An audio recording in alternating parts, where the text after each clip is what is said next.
Nag-umpisa ang kwento sa kagubatan ng Swamp Forest at mula dito ay tanaw ang anino ng isang dragon sa tuktok ng isang bundok. Ito ay may 3 ulo at 3 buntot. Sa kagubatan naman ay biglang lumitaw ang isang ginintuang liwanag na lalo pang nagbigay ng hiwaga sa kagubatan. Ang ginintuang liwanag ay nagmumula sa isang putol na punong kahoy at dito ay biglang lumitaw ang isang slime na naguguluhan at nagtataka kung nasaang lugar siya.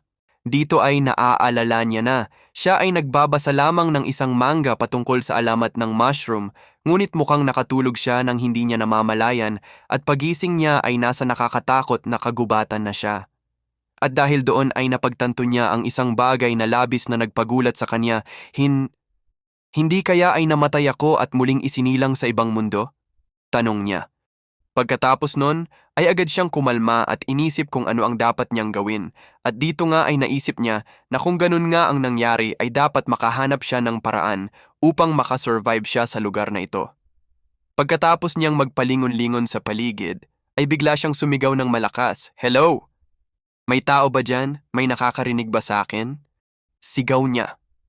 Ngunit dahil sa ingay na ginawa niya ay biglang lumitaw ang mga nanlilisik na mga mata ng mga nakakatakot na nilalang mula sa madilim na parte ng Swamp Forest. Kaya dahil dito ay natakot siya at minabuting manahimik na lamang at baka magalit sa kanya ang mga nilalang na nasa kagubatan at baka maisipan ng mga ito na ipadala siya sa panibagong mundo. Pagkatapos nun, ay napansin niya na ang paligid ay puno ng nagliliparang insekto at nagkalat rin ang mga basura sa paligid, gayon na rin ang maitim na miasma.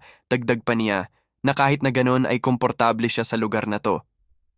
Agad naman niyang pinigilan ang sarili niya dahil hindi ito ang oras upang mag-enjoy siya. Ano bang klaseng nilalang ako ngayon at bakit pakiramdam ko ay isa akong dumi? Saad niya sa kaniyang sarili.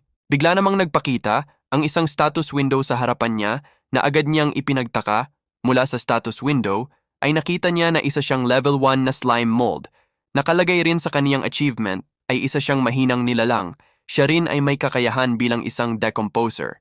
Dito ay nakita rin niya ang isang alerto na nagsabing masyadong mababa ang kaniyang buhay at dapat siya ay agad na kumain o matulog. Dahil sa nalaman niyang isa siyang slime mold ay nanginig ang buong katawan niya at halos mawalan siya ng pag-asa, napansin rin niya na patuloy na nababawasan ang kaniyang buhay, kaya nasabi niya na kung hindi ako kakain agad, mamamatay kaya ako? Dahil dito ay agad siyang humanap ng maari niyang makain sa paligid. Agad naman niyang naalala na may katangian o kakayahan pala siya bilang isang decomposer. Dahil dito ay agad napagtanto ni Slimy na ang isang slime mold ay kumakain ng kahoy, kaya agad siyang napatingin sa putol na punong kahoy na kinaroroonan niya.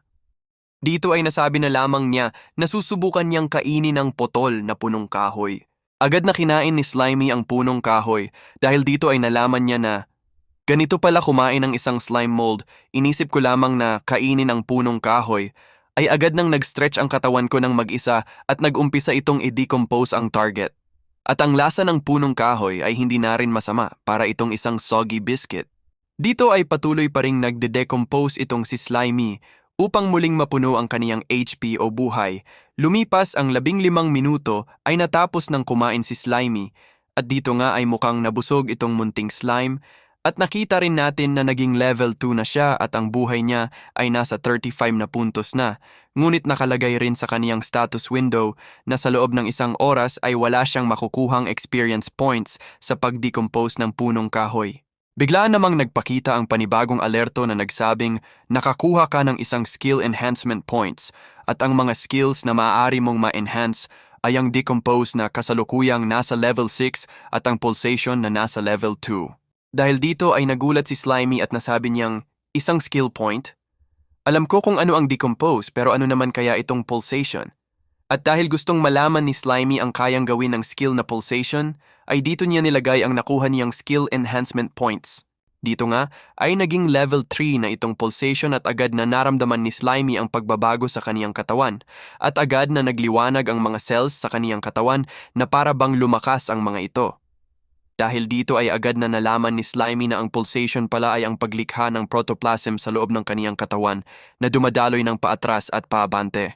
Dito nga ay namangha siya dahil sa pag-activate pa lang ng skill na pulsation ay agad nang pumapasok sa utak niya ang mga impormasyon kahit na mukhang wala na siyang utak dahil isa na siyang slime mold ngayon. Dahil nga hindi na siya makakuha ng experience point sa pagkain ng kahoy sa loob ng isang oras, ay nagpasya siyang galugarin ang lupa. Sa kaniyang pagbaba mula sa punong kahoy, ay muli siyang namangha dahil sobrang magical daw ng kaniyang katawan dahil kaya niya itong baguhin sa kahit anong hugis.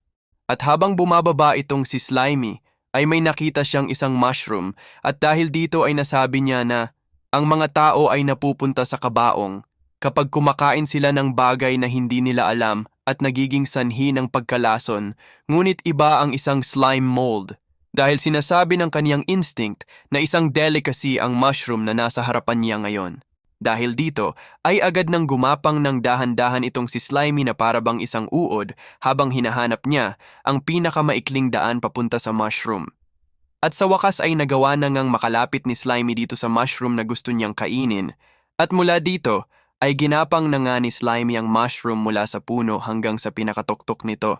At matagumpay nang mabalot ni Slimy ng kaniyang galamay ang buong mushroom, natuwa siya at sinabing, oras na para kumain. At dito nga ay agad nang kinain ni Slimy itong mushroom. At dito ay agad na nakaranas ng hallucinations itong si Slimy. At sa loob ng ilusyon ay nakita natin si Slimy na nakasuit. Sinabi ni Slimy sa babaeng nakaupo at nakatalikod sa kaniya, na sa wakas ay nagkita rin tayo sa personal matapos ng mahabang panahon nating magka-chat online. Sagot naman ng babae na ikaw nga yung lalaking ka-chat ko ng matagal. At masasabi kung isa kang tough guy dahil nagawa mong magtiis ng matagal. Taas noon namang sumagot si Slimy, na tama ka ako ngayon. At dito ay humarap na nga ang babaeng kausap ni Slimy at nagulat ako dahil ito pala ang mushroom na kinakain ni Slimy. Sinabi ng babaeng mukhang mushroom na kung ganon ay halika at lumapit ka sa akin. Dahil sa nakakatakot na itsura nitong babae ay halos humiwalay ang ulo ni Slimy sa kaniyang katawan dahil sa gulat. Dito ay napasigaw si Slimy na isa siyang nakakalasong babae. Na-scam ako! Sigaw niya. Agad namang sinabihan ng sistema itong si Slimy na may na-detect itong lason sa katawan niya at pakiusap nito na agad na mag-detoxify itong si Slimy. Dahil dito ay nataranta itong si Slimy at halos lumabas ang luha sa kaniyang mga mata, dito ay patuloy na nababawasan ng kaniyang HP dahil sa lason. Agad namang pinutol ni Slimy ang bahagi ng kaniyang katawan na naapektuhan ng lason upang hindi na ito kumalat pa at maging sanhi pa ng kaniyang kamatayan. Agad namang nag-alerto ang sistema, sabi nito na nabigo ang pag-decompose at wala siyang nakuhang experience points. Agad ring sinabi ng sistema na naalis na ang toxin o lason sa katawan ni Slimy at ang epekto ng lason ay nawala na. Dagdag pa ng sistema na nabawasan ang laki ni Slimy at bumaba ang kaniyang HP sa 17 points. Pagkatapos ay nasabi na lang ni Slimy na, muntik na ko doon. Buti na lang at naisipan kung putulin ang isa sa aking tentacles upang makaligtas, nanginginig na sabi niya.